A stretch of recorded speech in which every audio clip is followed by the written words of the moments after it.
Hello to all students of BSc second year. Myself अभिलाषा चौधरी और botany teacher. और हम जैसा कि कल मैंने जो यूट्यूब पे वीडियो अपलोड किया था केंद्रक के स्ट्रक्चर और फंक्शन के बारे में, आज हम माइटोकॉन्ड्रिया पढ़ेंगे। बहुत सारे जब मैं देख रही हूँ इसके यूट्यूब पर जो वीडियो अपलोड हो रहे हैं, काफ़ी बच्चे नहीं देख रहे हैं उनको, जबकि हमने व्हाट्सएप ग्रुप भी क्रिएट कर दिया है और काफ़ी हम एफ़र्ट्स भी कर रहे हैं। हो सकता है आपको इंटरेस्ट ना आए पढ़ने में, लेकिन ये एक न्यू फॉर्म है ई लर्निंग पढ़ने की, और कोरोना के वक्त आपको इसमें इसी तरह से पढ़ाई जारी रखनी पड़ेगी। तो मेरी ये रिक्वेस्ट है आप लोगों से कि पढ़ते रहें, चाहे कैसे भी पढ़ें। एक बार अपने जो सारे टीचर्स हैं जो वीडियो अपलोड कर रहे हैं, इतनी मेहनत कर रहे हैं, आप उनके वीडियोस को ज़रूर देखें। तो माइटोकॉन्ड्रिया से शुरू करते हैं।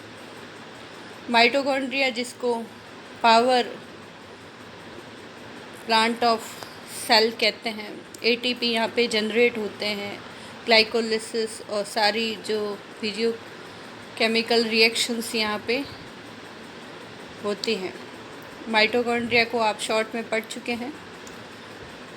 Most eukaryotic cell contain many mitochondria which occupy up to 25% of the volume of cytoplasm. बहुत सारे जो यूकेरियोटिक सेल हैं माइटोकॉन्ड्रिया में, वो 25% वॉल्यूम को, ये एवरेज है, ये कोई ज़रूरी नहीं है कि इतना परसेंट वो साइटोप्लाज्म में पाए जाए। किसी सेल में ज़्यादा पाए जाते हैं, कहीं कम पाए जाते हैं। जो सेल ज़्यादा एक्टिव होती है उसमें माइटोकॉन्ड्रिया ज़्यादा पाए जाते हैं। और the term mitochondria was first coined by Carl Benda in 1898। जो बड़े बड़े ऑर्गेनल्स हैं उनके आप जो डिस्कवरी होती है उसकी एक आधे साइंटिस्ट का नाम याद रखें, काफ़ी बार पूछा जाता है। उसके बाद 1904 में Friedrich Meves made the first record observation of mitochondria in plant in cell of white water lily Nymphaea alba. जो वाइट वाटर लिली है उसका नाम है निम्फिया एल्बा। और although the nucleus is the cell control centre, हमें ये पता है कि सेल्स का जो कंट्रोल सेंटर न्यूक्लियस है, और कोई भी सेल्यूलर एक्टिविटी बिना कांस्टेंट सप्लाई ऑफ एनर्जी के नहीं हो सकती। अगर एनर्जी की रिक्वायरमेंट है तो न्यूक्लियस से वो पैदा नहीं होती है। आपको पता है कि एनर्जी के लिए माइटोकॉन्ड्रिया की ज़रूरत पड़ती है। तो इसे क्या कहते हैं? The power house of cell. ये क्वेश्चन भी पूछा जाता है। The cell organelles are generate power by converting energy into form ATP. ये पता है आपको कि जो एटीपी है ग्लाइकोलिसिस के दौरान, और जो ऑक्सीडेटिव फॉस्फोराइलेशन है प्रोसेस, वो किस में होती है? माइटोकॉन्ड्रिया में होती है। अगर हम लाइट माइक्रोस्कोप से देखते हैं तो माइटोकॉन्ड्रिया एक राउंड या इलोंगेटेड एक पार्टिकल दिखाई देता है जो साइटोप्लाज्म में पाया जाता है। The complex organelles are among the largest organelle. ये जो जटिल ऑर्गेनल्स हैं ये सबसे बड़ा ऑर्गेनल्स है, generally exceeding in size only by the nucleus, vacuoles and chloroplast. इनसे ज़्यादा साइज़ कभी कभी पाई जाती है न्यूक्लियस, वैक्यूल्स, रिक्तिकाएँ, क्लोरोप्लास्ट। ओके, माइटोकॉन्ड्रिया की एनाटॉमी पढ़ते हैं। माइटोकॉन्ड्रिया की जो स्ट्रक्चर है उसमें आपको पता है कि डबल मेम्ब्रेन कोशिका झिल्ली पाई जाती है, और ये सारी जितने भी बड़े ऑर्गेनल्स हैं कोशिकांग सभी में पाई जाती है। फॉस्फोलिपिड बाइलेयर, जिसने भी पहले का वीडियो देखा है उसमें बताया गया था कि जो कोशिका झिल्लियाँ हैं उसमें मुख्यतया लिपिड कौन सा पाया जाता है? फॉस्फोलिपिड पाया जाता है, जिसमें प्रोटीन एम्बेडेड रहते हैं, प्रोटीन धंसे हुए पाए जाते हैं। उसके बाद दूसरी ये याद करने वाली इम्पॉर्टेंट चीज़ है कि अंदर वाली जो झिल्ली है, बाहर वाली झिल्ली स्मूथ होती है, लेकिन जो अंदर वाली झिल्ली है वो वलित होकर क्रिस्टी बना लेती है। और ये जो फोल्ड्स हैं वो क्या करते हैं, सरफेस जितने भी जहाँ पे भी वलन पाया जाता है, काफ़ी बार हम जब बात करते हैं ये सारे वलन सरफेस एरिया को इंक्रीज़ करते हैं। ये देखिए लिखा है, ये वलन किस लिए होते हैं? सरफेस एरिया को इंक्रीज़ करते हैं। एटीपी इस सेकंड इसमें बनते हैं ETS साइकिल में, तो वहाँ पर सरफेस एरिया को बढ़ाने के लिए ये वलन पाए जाते हैं। The cristae membranes hold the enzyme and electron carriers of aerobic respiration and store energy in the form of high energy molecules और ATP। ये जो क्रिस्टी हैं ये यहाँ पर ये जो सेकंड लेयर पाई जाती है, इसका डायग्राम देख लेते हैं आप। ओके, ये एक माइटोकॉन्ड्रिया का डायग्राम है और इसके अंदर जो एक बाहर लेयर है और ये जो अंदर वाली लेयर है ये क्रिस्टीज है, फोल्ड्स। ओके, और यहाँ इस पर प्रोटीन और एंजाइम्स पाए जाते हैं ETS साइकिल के। ठीक है, तो ये आपको ध्यान रखना ज़रूरी है। The space around the cristae are filled with an chemical complex fluid the matrix. Okay, अंदर मैट्रिक्स भरा हुआ है जहाँ लिखा है ये जो सारा है जिसको अधात्री कहा जाता है, इसके अंदर राइबोसोम्स पाए जाएंगे, आपके DNA, माइटोकॉन्ड्रिया में खुद का DNA पाया जाता है, और बाकी जो भी मैटर पाया जाता है उसको मैट्रिक्स कहा जाता है। और मैट्रिक्स में क्या क्या चीज़ें हैं? Circular mitochondrial DNA। केंद्रक में यूकेरियोट्स के जो DNA पाया जाता है वो रेखिक होता है इस तरह से। ओके, या आप जो इस तरह से होता है, जबकि माइटोकॉन्ड्रियल जो DNA है वो इस तरह से जैसे प्रोकैरियोट्स में पाया जाता है उस तरह का गोल DNA पाया जाता है। 70S प्रकार के राइबोसोम्स पाए जाते हैं, ये भी प्रोकैरियोट्स की तरह हैं। और एंजाइम्स पाए जाते हैं बहुत सारे। सेल्यूलर रेस्पिरेशन में जितने एंजाइम काम आते हैं वो सारे यहाँ पर हाई कंसंट्रेशन में प्रेजेंट होते हैं, सिट्रिक एसिड साइट और ऑक्सीडेटिव फॉस्फोरिलेशन में। इसमें 2 मेम्ब्रेन्स हैं, उसके बाद 70S राइबोसोम, सर्कुलर DNA दिखाया गया है, DNA जो स्टैंडर्ड गोल, ओके, जहाँ एंड्स नहीं है, और क्रिस्टीज हैं जो अंदर वाली झिल्ली वलित होकर क्रिस्टी बनाती है। इसके विशेष कैरेक्टर्स क्या हैं? Mitochondria have a distinctive oblong और oval shape, are bounded by double membrane. Okay, ये हम देख लिए कि ओवल शेप में पाए जाते हैं, ऑब्लॉन्ग या oval. They are found in both animal and plant cell, दोनों में पाए जाते हैं। माइटोकॉन्ड्रिया के जो नंबर हैं वो वेरी करते हैं, किसी कोशिका में ज़्यादा, किसी कोशिका में कम। ओके, जैसे इसमें क्या लिखा है कि जो मैच्योर रेड ब्लड सेल्स होती है उसमें माइटोकॉन्ड्रिया नहीं पाए जाते। और absence of mitochondria and other organelles leaves room for million of hemoglobin molecules needed in order to transport oxygen throughout the body। अब ये अगर ये नहीं है तो इसकी जगह बहुत सारे हीमोग्लोबिन के मॉलिक्यूल्स पाए जाते हैं जो ऑक्सीजन को कैरी करते हैं। Muscle cells on the other hand, muscle cell में थाउजेंड्स ऑफ माइटोकॉन्ड्रिया पाए जाते हैं जो एनर्जी जनरेट करते हैं।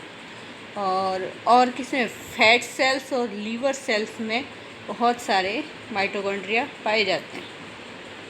पोरीन्स आर, ये एक इम्पॉर्टेंट चीज़ है, देखिए पोरीन्स क्या होते हैं, पोर, छेद। Porins are found in mitochondria and chloroplast which are the beta barrel proteins. Okay, ये एक बीटा बैरल टाइप के प्रोटीन है that cross the cellular membrane and act as pore through the which molecules can diffuse. आपको पता है कि बीच में जो पंप, कैरियर, इस तरह से प्रोटीन्स पाए जाते हैं जो ट्रांसपोर्ट करते हैं किसी भी मटेरियल के लिए। माइटोकॉन्ड्रिया का जीनोम जो है वो क्या काम आता है, और डीएनए जो माइटोकॉन्ड्रिया का होता है। अब आप इसमें देखिए, mitochondria contain their own genetic system, इसका खुद का जेनेटिक सिस्टम है which is separate and distinct from nuclear genome, और जो न्यूक्लियर जीनोम से पृथक है। इसका खुद का सर्कुलर डीएनए पाया जाता है, राइबोसोम्स अलग से पाए जाते हैं जो खुद के प्रोटीन बना सकते हैं, जो कि इंडिपेंडेंट है न्यूक्लियर डीएनए से। The genome of human and most other animal mitochondria are only about 16 kb। Okay, 16 kilo base होता है, बहुत कम होता है न्यूक्लियर जीनोम से। और सबसे बड़ा जो जीनोम है वो ईस्ट में पाया जाता है 80 किलो बेस का, और प्लांट्स में 200 किलो बेस का जीनोम पाया जाता है माइटोकॉन्ड्रिया में। माइटोकॉन्ड्रियल जो डीएनए है encode for the protein that are involve in electron transport और oxidative phosphorylation which occur in cellular respiration. जो रेस्पिरेशन प्रोसेस होती है सेल में, उसके सारे प्रोटीन्स कहाँ कोड होते हैं, माइटोकॉन्ड्रिया में, और उसके डीएनए द्वारा। Protein synthesized for mitochondrial DNA also encode for the production of RNA molecule। Okay, इसके खुद के आरएनए जो होता है, ट्रांसफ़र आरएनए, राइबोसोमल आरएनए, इसके भी जो जीन है वो माइटोकॉन्ड्रिया के डीएनए पर पाए जाते हैं। Mitochondrial DNA differ from DNA found in cell nucleus. केंद्र के न्यूक्लियस के जीनोम से कैसे अलग है? It does not possess the DNA repair mechanism and help prevent mutation in nuclear DNA। ये एक प्रोकैरियोटिक लक्षण है कि जैसे न्यूक्लियर डीएनए में डीएनए रिपेयर की मैकेनिज्म पाई जाती है, इसमें नहीं पाई जाती। As a result mitochondrial DNA has a higher mutation rate. Okay, तो ये जब रिपेयर मैकेनिज्म नहीं पाई जाती तो इसमें म्यूटेशन की चांस बहुत ज़्यादा है।